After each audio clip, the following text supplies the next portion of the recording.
বিকালবেলা নাস্তা রেডি করার জন্য আজকে জারাফ রান্নাঘরে ঢুকে পড়ছে। এটাকে আগে কেটে তারপরে চামড়া থেকে আলাদা করতে হয়। কিছু হবে না, চামড়া মোটা না,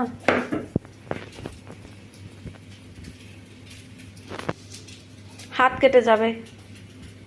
তাও আমি করি, দেখাই দি তোমাকে। না না আমি করব। আর এখানে কি নাস্তা বানাচ্ছি? এখানে ও ফ্রাই প্যান গরম করে 2 পিস কাটলেট গরম করতে দিয়েছে। ওভেনেও করা যায়, কিন্তু ওভেনেও পছন্দ করে না, ফ্রাই প্যানে করলে মজা লাগে একটু বেশি। তো সেজন্য এক পিস ও খাবে, আর হাফ পিস যেটা আছে এটা টুকরো